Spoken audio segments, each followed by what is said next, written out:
Bien, pour comprendre le sujet de Mashiach, il faut partir sur deux registres. Il y a d'abord le registre de la halacha. Il y a des textes qui expliquent halachiquement, au niveau de la loi juive, qu'est-ce que fait Mashiach, qui est Mashiach, comment il travaille, dans quel but. Et il y a l'aspect beaucoup plus spirituel qui explique la raison d'être du Mashiach, qu'est-ce que la délivrance messianique et vers quel but elle tend.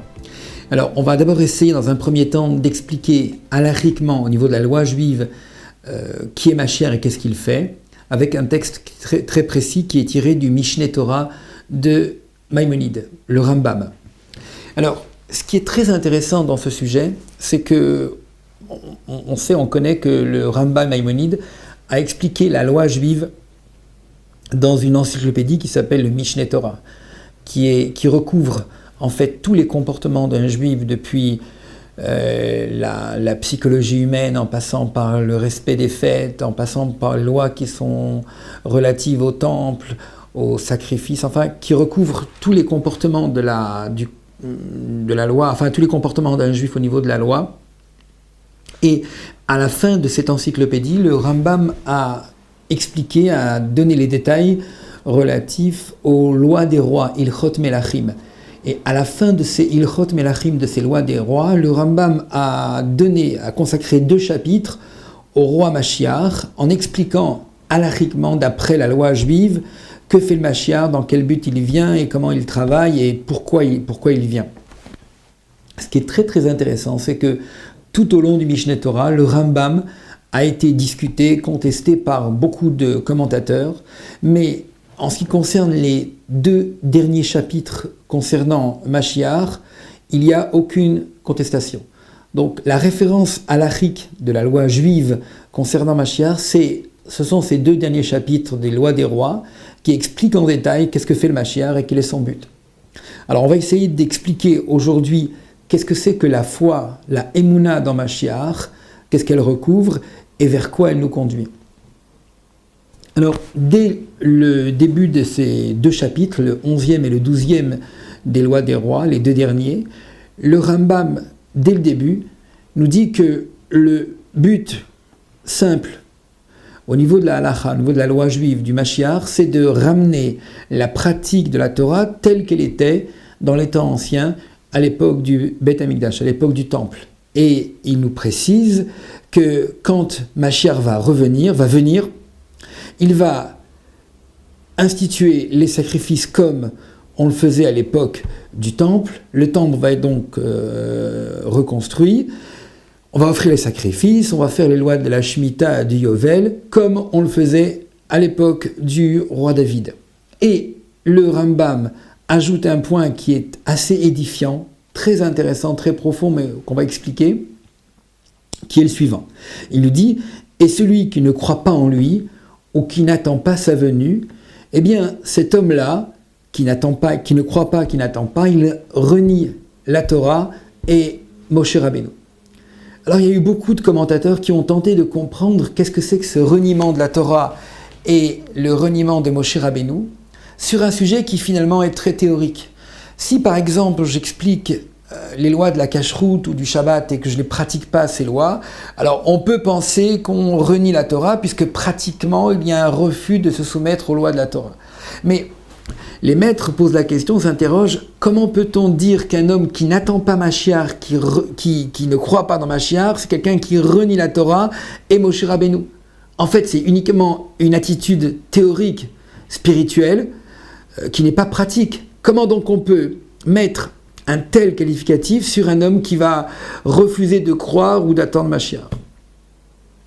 Première question donc qui est très très forte. Deuxièmement, on voit très bien que d'après le texte qui est cité au départ de cette halacha, il y a clairement l'affirmation d'un retour à la pratique de la Torah. Et on ne voit pas écrit chez Maïmonide, dans ce texte-là, une mitzvah, une obligation de croire dans Mashiach. Mais la formulation est dite négativement. Quand le Rambam nous dit qu'il y a un retour à la Torah par le Mashiach, et qu'il ajoute « et celui qui n'y croit pas », automatiquement surgit une question qui est très très simple, qui est évidente. Pourquoi Maïmonide s'est-il exprimé au sens négatif ? Et celui qui n'y croit pas. Il aurait dû dire « nous avons une obligation de croire et d'attendre la venue de Mashiach, et celui qui n'y croit pas. Or, qu'est-ce qu'il fait? Il décrit en fait le travail du Mashiach qui va ramener la Torah telle qu'elle était pratiquée avant, et il ajoute « et celui qui n'y croit pas ». Question simple, où a-t-il dit qu'il faut y croire? Quand quelqu'un nous dit que celui qui n'y croit pas, c'est qu'on suppose qu'avant, il a dit qu'il faut y croire. Enfin, troisième point intéressant, quand on a le décompte des 613 lois telles qu'elles sont décomptées, elles sont données par le Rambam lui-même, il n'y a pas d'obligation de croire dans la venue de Mashiach. Pourquoi le Rambam n'a-t-il pas donné comme loi de la Torah l'obligation de croire dans la venue de Mashiach? Il le dit bien dans son texte de Ilchot Melachim, mais il le dit négativement, comme on l'a dit au départ, et celui qui n'y croit pas.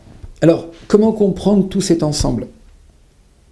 Et surtout, comment peut-on dire que quelqu'un qui n'attend pas et qui ne croit pas, finalement, c'est une attitude qui est purement théorique, cet homme-là, il renie la Torah. Qu'est-ce que ça veut dire? Alors, on va procéder par étapes et d'abord revenir à la question initiale.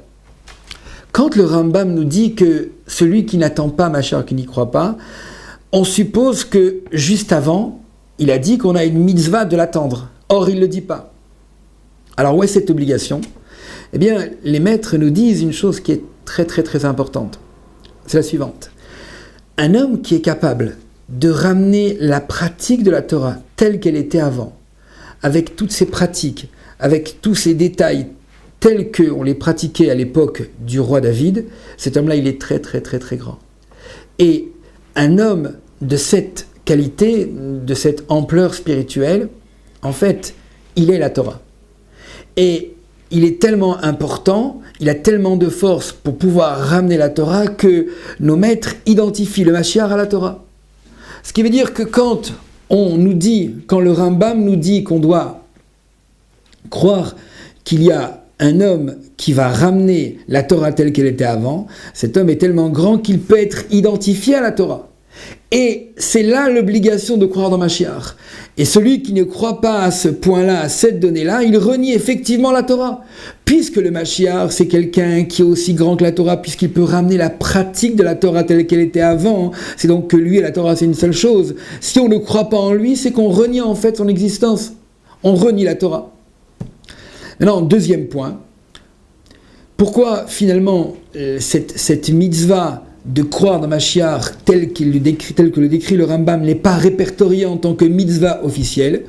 La raison est très simple aussi, c'est parce que le Mashiach et la Torah, c'est une seule chose.